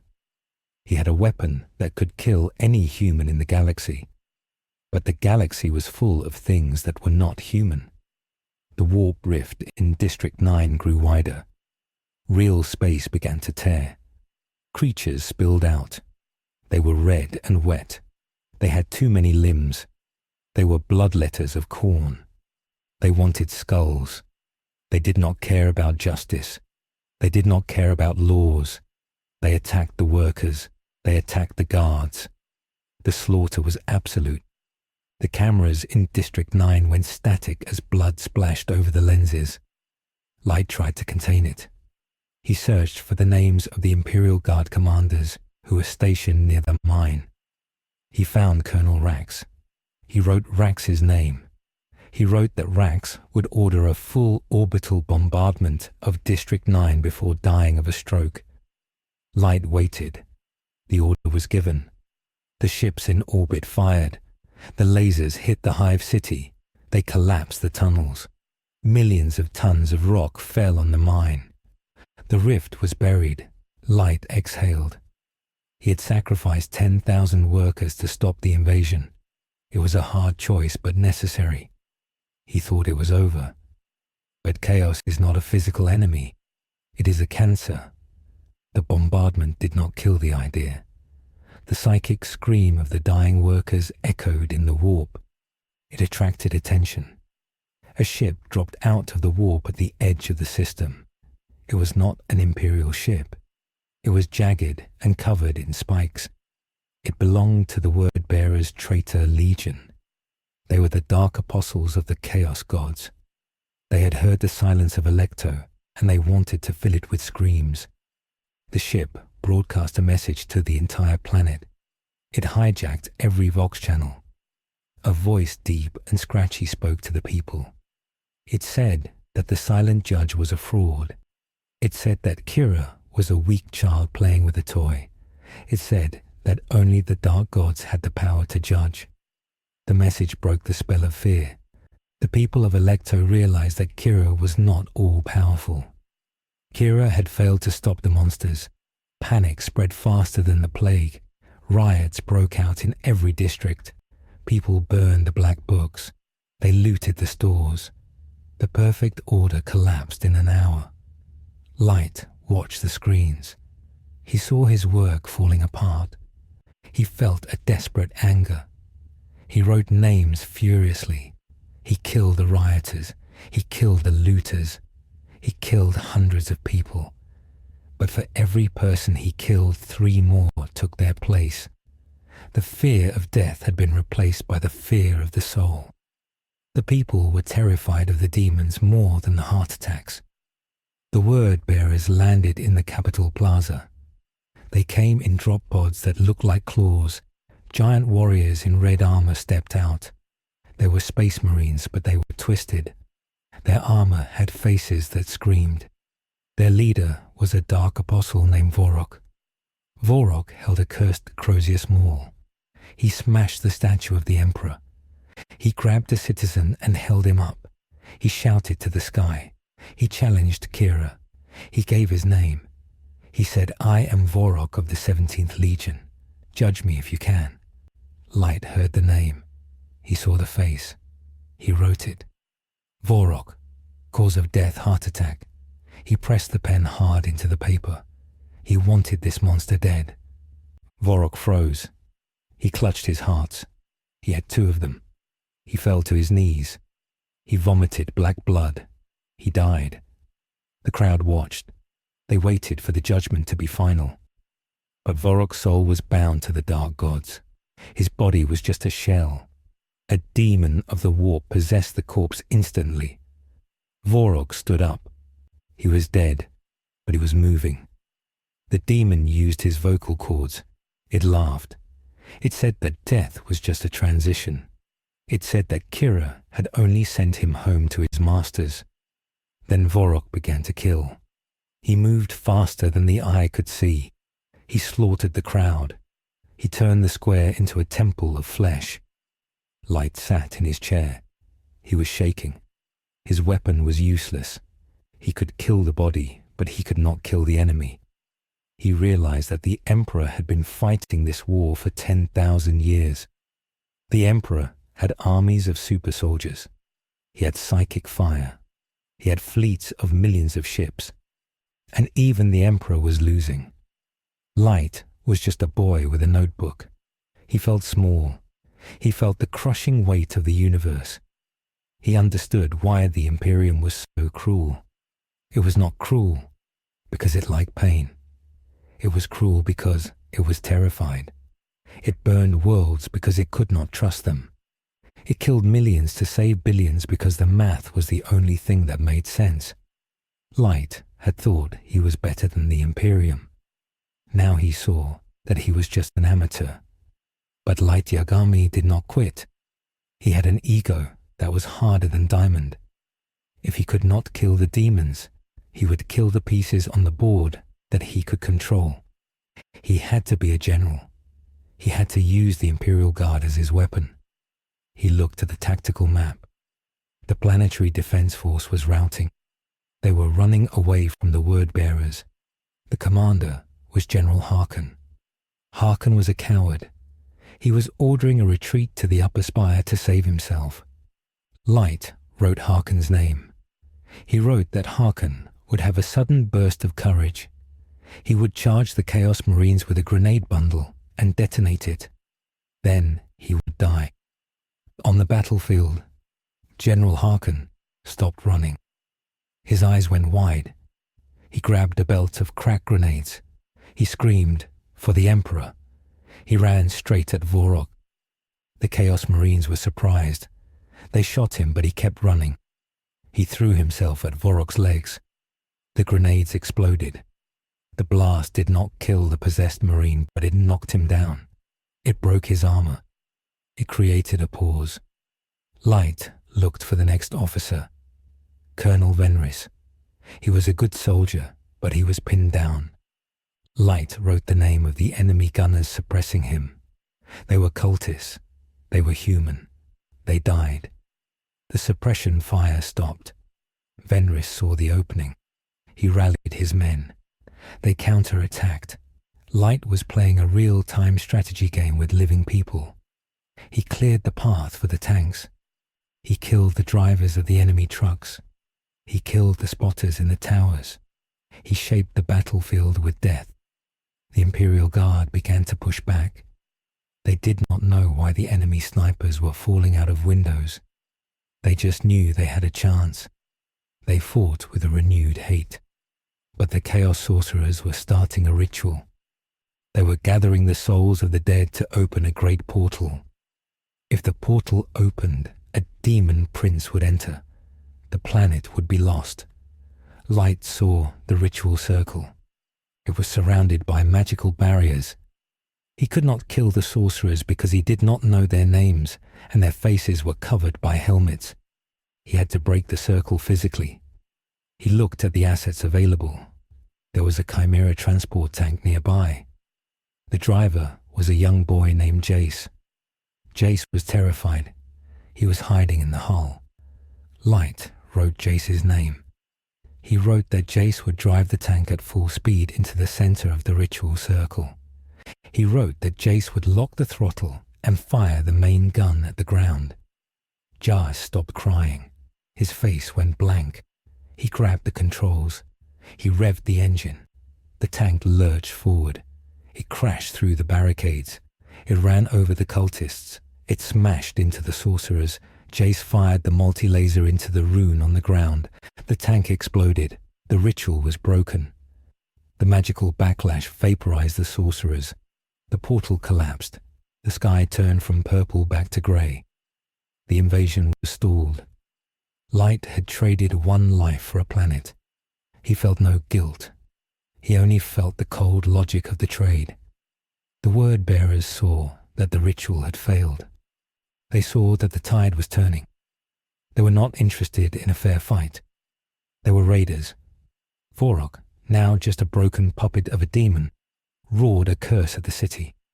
He ordered a retreat. The traitors fell back to their drop pods. They launched back to their ship. They left thousands of dead behind. They left a world that was scarred and broken. They left a truth that could not be unlearned. The battle was over, but the war for the soul of Electo was lost. The people had seen the demons. They had seen that the silent judge could not stop them instantly. The absolute faith was gone.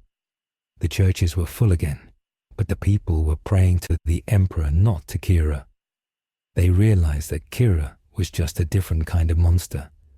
A cleaner monster maybe, but still a monster. The Inquisition agents who were still hiding on the planet saw this.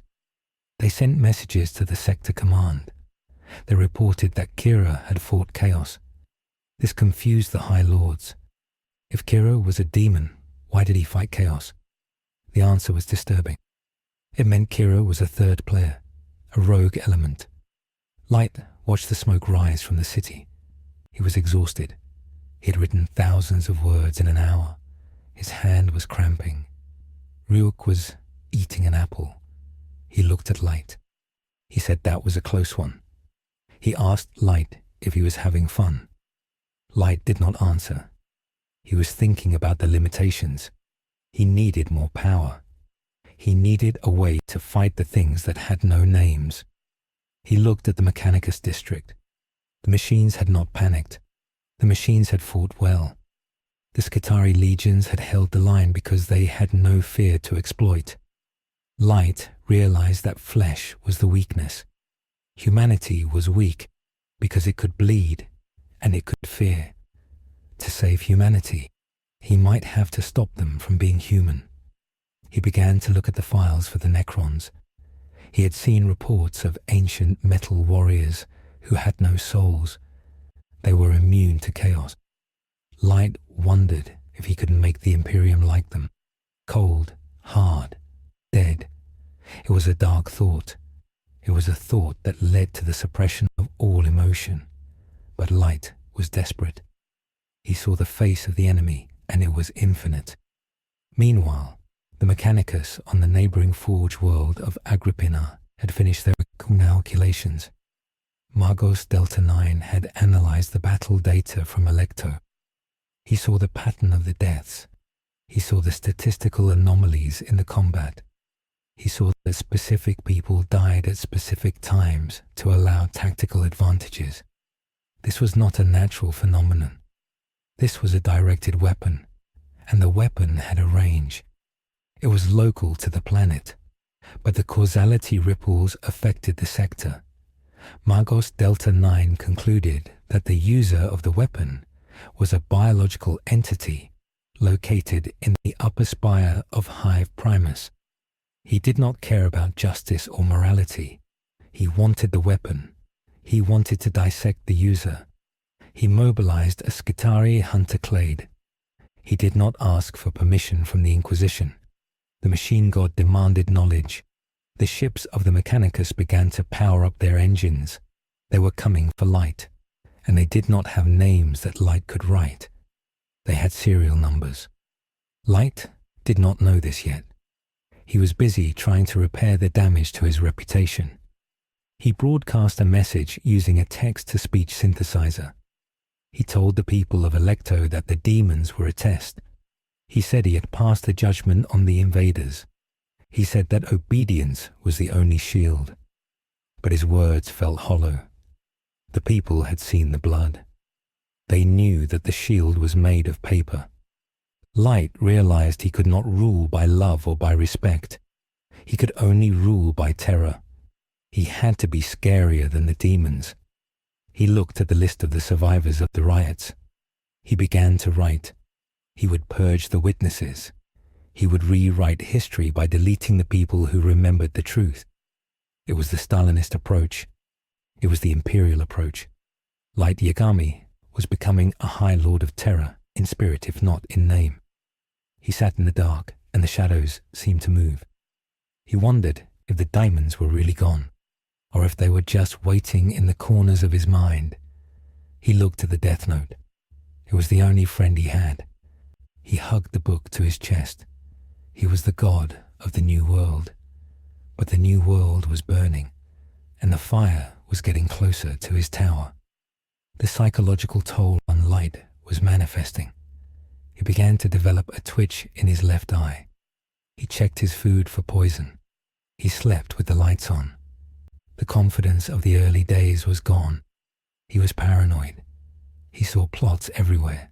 He suspected Rook was plotting against him. He suspected the governor was plotting.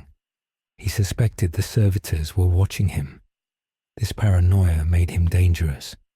He began to kill on suspicion alone. If a general looked at him wrong on the screen, he died. If a reporter asked a difficult question, she died. The efficiency of the planet began to drop because the competent people were dead. Fear paralysis set in. The system was eating itself. Light was doing exactly what chaos wanted. He was creating a wasteland of despair, far away in the Eye of Terror. A grand strategist of the Black Legion looked at the reports from the word-bearers. He smiled. He saw that the perfect empire of Kira was actually a fragile glass structure. He did not need to invade again. He just needed to let it crack. He ordered his agents to spread rumors Rumors that Kira was dying.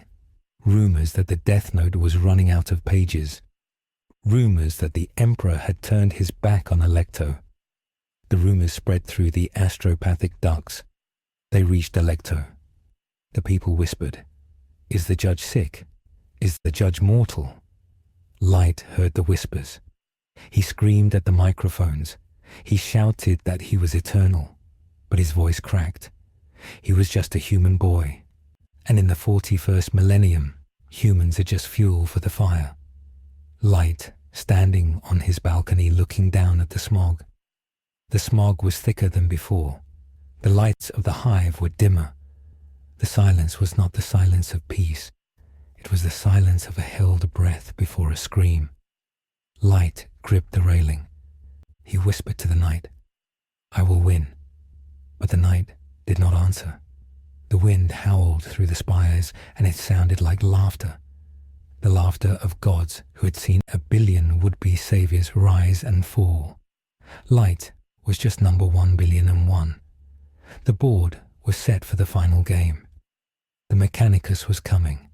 The Inquisition was regrouping. And the Emperor sat on his throne waiting to see if this new judge would break or if he would bow. The fleet of the Adeptus Mechanicus arrived without a declaration of war. They did not broadcast threats on the Vox channels. They did not demand surrender.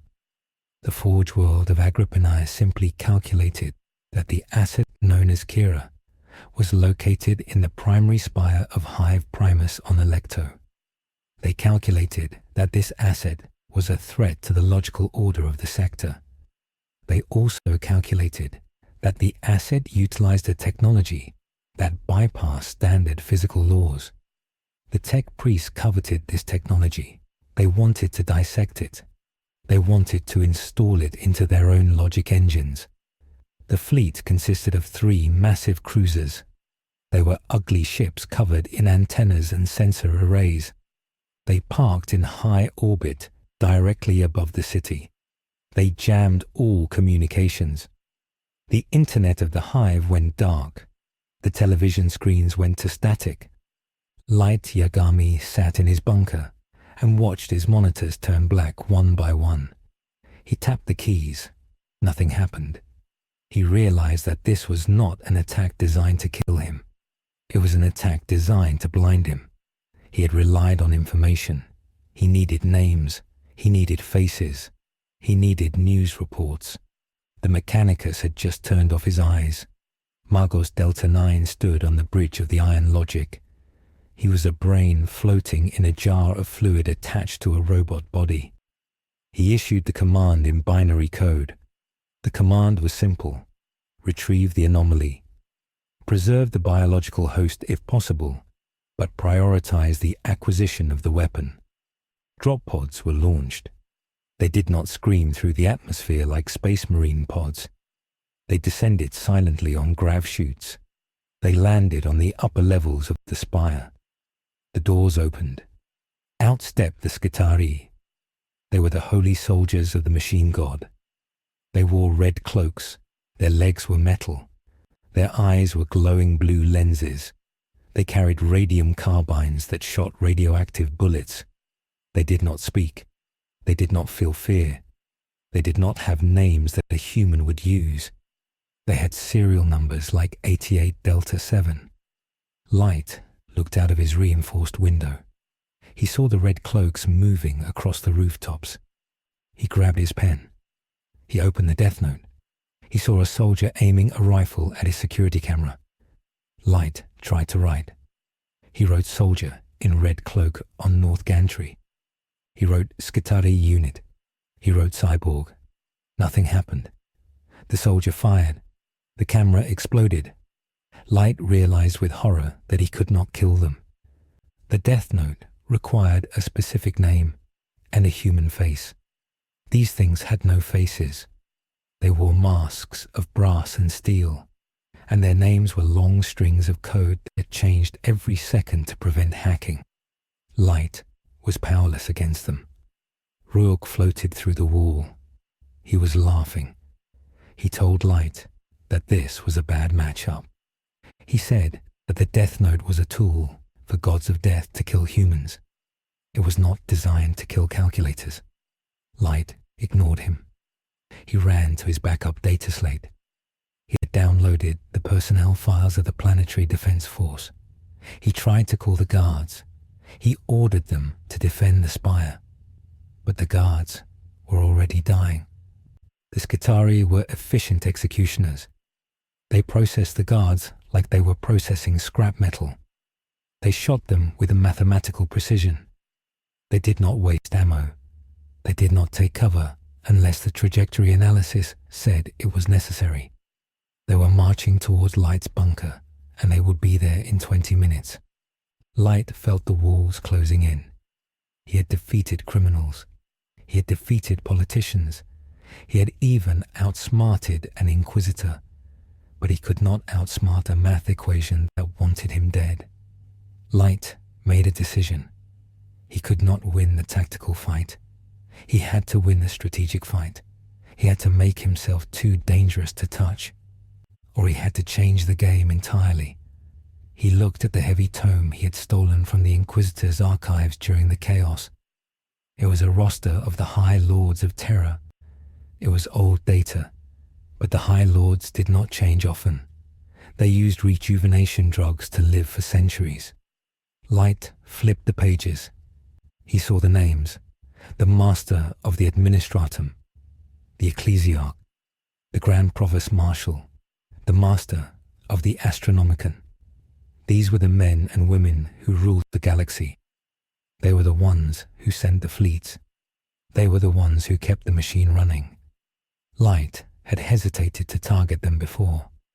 He knew that killing them would cause chaos on a galactic scale. It might destroy the Imperium.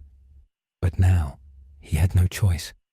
If he died, his vision of justice died with him. He decided to judge the judges. He picked up his pen. His hand was shaking. This was the ultimate crime. He was not just killing a person. He was killing the government of 1,000,000 worlds. He wrote the name of the Master of the Administratum. He wrote the cause of death. He wrote that the Master would order a total ceasefire on the Electo sector. Before dying of heart failure, he waited. He hoped that the order would come down through the astropathic network. He hoped the Mechanicus would obey, but nothing happened. The Skitarii kept coming. He heard them cutting through the blast doors 3 floors down. The sound of the melting metal was a high-pitched scream. Light realized his mistake. The bureaucracy was too slow. Even if the High Lord died this second, the order would take weeks to reach the fleet.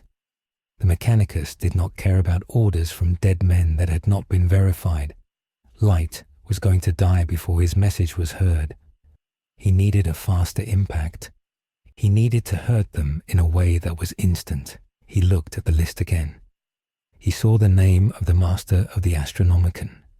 The Astronomicon was the psychic beacon that guided all ships in the warp. It was powered by 10,000 psychers singing in a choir. The Master conducted the choir. If the Master died, the choir would falter. The light would flicker. Every ship in the warp would be blind. It would be a catastrophe. It would force every faction in the galaxy to stop and look at Terra. It was a hostage threat on a cosmic scale. Light wrote the name. He wrote it in big letters. He wrote the time. Now, on Holy Terra, deep within the hollow mountain, a man named Leop sat on a throne of obsidian. He was old beyond measuring. His mind was connected to the golden light of the Emperor. He directed the chorus of souls. He kept the flame burning. Suddenly, he felt a pain in his chest. It was a small pain, human and simple. His heart stuttered. He gasped. The connection broke. For 1 second, he lost his focus. The choir screamed. The psychic backlash hit the mountain like a physical hammer. Leops fell forward. He died. The Astronomicon flickered. In the warp, the light of the Emperor dimmed. It did not go out, but it wavered. It was like a lighthouse bulb flickering in a storm. Millions of ships were in transit. Navigators screamed as their reference point vanished. Ships were thrown off course. Some were lost to the demons of the warp. Some crashed into real space inside stars. The loss of life in that single second was measured in the billions. Trade routes collapsed. Crusades were stranded. The Imperium suffered a stroke. On the bridge of the Iron Logic, Magos Delta 9 felt the disturbance. His sensors registered the psychic shockwave from Terra. It was an impossible event. The probability of the Astronomicon failing was 0. Yet, it had happened. The Magos processed the data. He correlated the timing with the activity of the anomaly on Electo. The logic engine produced a result that was terrifying. The anomaly had attacked Terra. The anomaly had attacked the throne itself. The Magos changed his priority. This was no longer a salvage mission. This was an extermination mission. The inked asset was too dangerous to exist. He ordered the Skitarii to switch to purge protocols. They were not to capture. They were to burn. Light heard the change in the sound of the attack. The cutting stopped. Then came the explosions. They were blowing up the building floor by floor. They were collapsing the tower. Light fell to the floor as the room shook. Dust fell from the ceiling. Ryuk was laughing hysterically. He said this was the best ending. He said Light had actually done it. He had judged the galaxy, and now the galaxy was crushing him. Light crawled to the corner of the room. He was coughing. He looked at the book. He had killed so many. He had tried to be a god. But a god does not hide in a bunker while robots kick down the door. He realized that the Emperor was the only true god, because the Emperor had sat on his throne for 10,000 years and endured the pain. Light was just a boy who wanted to be right. The blast door turned white hot. Sparks flew as a melter gun cut the hinges. The metal fell inward with a crash. Smoke filled the room. Red laser sights cut through the gloom. Light stood up. He smoothed his jacket. He held the notebook. He wanted to look dignified. A Skitarii Alpha stepped through the smoke. It was tall and spindly. It raised its radium pistol. It aimed at Light's head. It did not ask for surrender. It clicked a binary burst that meant delete. Suddenly, a bolt shell hit the Skitarii in the chest. The robot exploded in a shower of sparks and oil. Light flinched. He looked to the doorway. A new figure stood there. It was not a machine. It was a giant in silver armor. The armor was engraved with wards and runes. The figure held a stormbolter and a Nemesis Force halberd. It was a grey knight, a paladin of the Ordo Malleus. The demon hunters. They had arrived. They had been tracking the psychic disturbance. They had shadowed the Mechanicus fleet. They had teleported into the spire when the shields flickered. They were not there to save Light. They were there to ensure that his soul did not escape. The grey knight walked into the room. The floor cracked under his weight. He looked at Light. He did not see a boy. He saw a warp anomaly. He saw a thread that was pulling the fabric of reality apart. The knight spoke. His voice sounded like two stones grinding together. He asked if Light was the one called Kira. Light nodded. He tried to speak. He tried to explain his justice. He tried to say that he was necessary. The knight did not listen. He said that justice belonged to the Emperor. He said that any judgment outside of the Emperor's will was heresy. He raised his halberd. The blade crackled with psychic energy. Light looked at the blade. He looked at Ryuk. Ryuk shrugged. The Shinigami eyes showed that Light's lifespan was 0. It was over. But Light Yagami refused to accept it. He was a genius. He always had a plan. He opened the book. He had a piece of the paper hidden in his watch. He had prepared it a long time ago. He pricked his finger. He wrote with his own blood. He did not write the knight's name. He did not know it. He wrote his own name. Light Yagami. He wrote the details of his death. He wrote that Light Yagami would not die by the blade. He wrote that he would vanish into the warp, taking the notebook with him, leaving no trace for the Imperium to find. He wrote that his body would dissolve into pure energy. It was a gamble. The death note usually only killed, but if he defined the death as a dissolution, maybe he could deny them the victory of having his body. He wanted to remain a mystery. He wanted to be a legend. The Grey Knight swung the halberd. The blade passed through empty air. Light's body began to glow. It turned into dust. It turned into light. The notebook turned to ash in his hands. The knight stopped. He scanned the room. There was no psychic residue. There was no soul to trap. The boy was just gone. The knight lowered his weapon. He felt a sense of unease. The mission was a failure. The target had not been purged. He had simply ceased to exist. Outside, the spire collapsed. The Mechanicus bombardment finished the job. The rubble fell into the underhive. The bunker was buried under millions of tons of plasteel and rock. The fleet orbited the planet. They scanned the debris. They found nothing. No body, no book, no technology. The Magos was furious. He had lost the logic engine. The Grey Knights departed silently. They had bigger wars to fight. The High Lords on Terra appointed a new master of the Administratum. The Astronomicans stabilized. The ships began to move again. The Imperium healed its wound and continued its slow, grinding death. But on Alecto, the silence remained. The people did not go back to the old ways immediately. They remembered the time when crime was impossible. They remembered the silent judge. They hid the black books under their floorboards.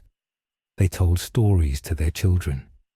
They whispered that the judge was watching. They whispered that he was not dead, only waiting. The crime rate on Alecto remained statistically lower than any other world in the segmentum for 500 years. The Inquisition studied this. They called it the Kira effect. They debated if they should replicate it. They debated if fear was a better tool than faith. In the end, they decided it was too dangerous. They classified the files. They burned the records. They erased the name Light Yagami from history. But in the warp, the gods were laughing. Tzeentch was pleased with the change. Nurgle was pleased with the despair. Khorne was pleased with the blood. And in a realm between realms, a Shinigami sat on a pile of skulls. Ryuk held a new apple.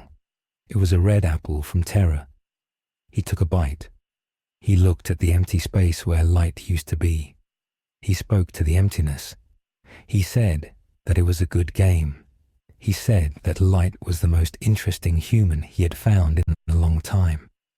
But he said that in the end, the house always wins. The galaxy was too big to be judged by one man. The galaxy judged you back. 5 years later, a scribe on Terra found a discrepancy in the tithe records of Alecto. He noticed that the planet was still paying its taxes on time. He noticed that the reports were perfectly written. He noticed that the handwriting looked familiar. It was neat. It was precise. It looked like the handwriting of a man who believed in perfection. The scribe felt a chill. He closed the file. He put it in the incinerator. He watched it burn. He did not want to know. He wanted to live. He went back to his desk and continued to copy names into a ledger that had no end. The Imperium continued. The war continued. And in the dark, the idea of justice waited for the next fool to pick up the pen. The consequences of Light's final act echoed forward. The brief failure of the Astronomicon had caused the loss of the Indomitus Crusade's third supply fleet. This loss meant that the system of Vigilus was left without reinforcements for 3 months. During those 3 months, the forces of Abaddon the Despoiler made significant gains. A dozen worlds fell to chaos because the ships carrying the ammunition were lost in the warp when the light flickered.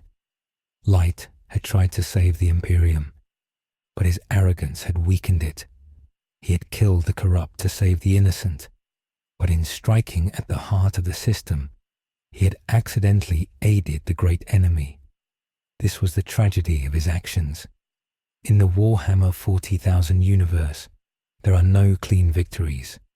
Every action has a cost. Light paid the cost with his life, but the Imperium paid the cost in blood. The High Lords increased their security. They became even more paranoid. They slowed down the bureaucracy even more to check for assassins. The efficiency that Light wanted to create actually resulted in more inefficiency. The fear of another judge made the rulers afraid to make decisions. The paper walls of the administratum grew thicker.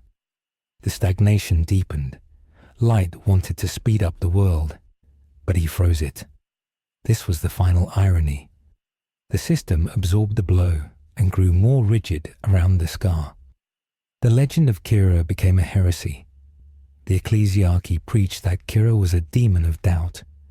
They said that anyone who sought justice outside of the Emperor's light was inviting the darkness.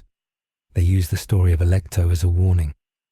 Trust not the silent judge, they chanted. Trust only in the suffering of the martyr.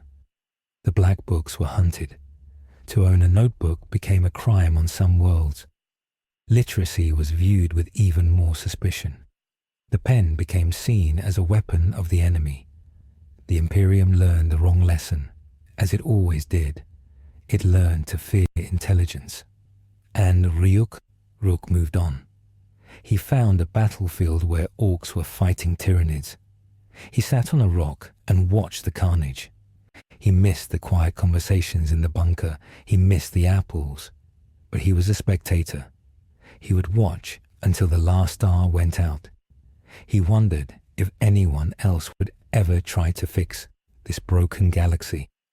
He doubted it. It took a special kind of madness to look at the 41st millennium and think, I can fix this. Light Yagami had that madness. And for a brief, shining moment, he had made the gods blink. But the eyes of the gods are many, and they never close for long. The chronicle ends here. The file is sealed. The clearance code is vermilion.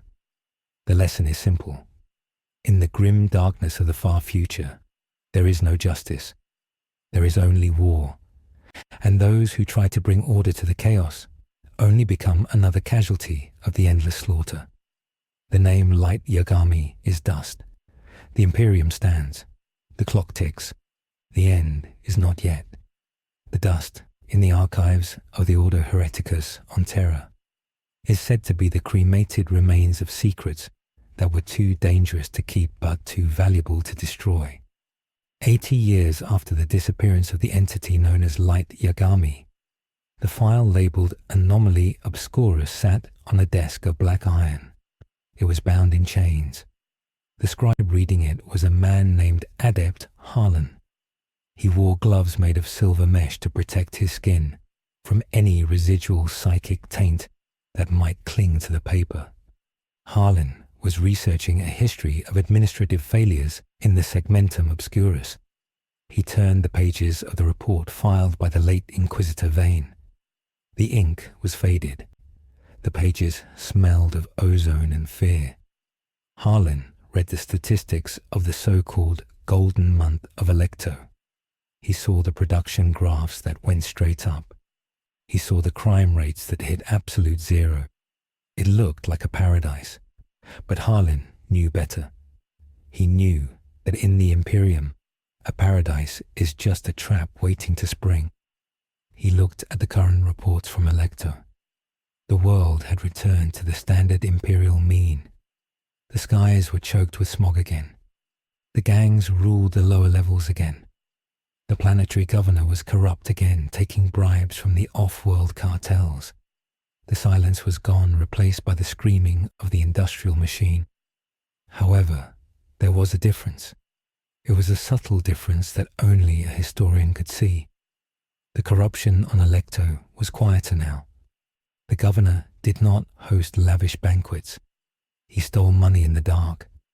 The gang leaders did not wear flashy armor or shout their names in the streets. They wore masks. They spoke in whispers. There was a cultural trauma embedded in the population. They remembered the time when names were death. They remembered that judgment could fall from a clear sky without warning. This fear had become a superstition. The people of Alecto had a saying that they whispered to their children. They said, "Do not write your sins, for the paper hears you." The act of writing itself had become taboo among the lower classes. They used data slates or vox recorders. They feared the permanence of ink. The ecclesiarchy had exploited this. They preached that the silent judge was a demon sent to test the faithful. They said that Light Yagami was a liar who tried to steal the emperor's justice. They burned the black notebooks in great bonfires every year on the anniversary of the spire's collapse. The memory of the boy was gone, replaced by the myth of the monster. Harlan closed the file. He felt a sense of melancholy. He was a man of the administratum. He spent his life drowning in inefficiency. He saw worlds starve because a form was filed in the wrong cabinet. He saw fleets stranded because a clerk died at his desk. Part of him, the part he would never voice out loud, admired the monster. He admired the efficiency. He wondered what the Imperium would look like if every incompetent leader simply died of a heart attack. It was a seductive thought. It was a heretical thought. Harlan quickly made the sign of the Aquila over his chest. He took a stamp and marked the file. He did not mark it as resolved. He marked it as dormant. He knew that ideas do not die. The death note was gone, but the desire for a quick solution to the endless war remained. He picked up his quill to write a summary for his superior. He hesitated. He looked at the blank parchment. For a second, he felt a phantom pain in his chest. He shook his head and began to write.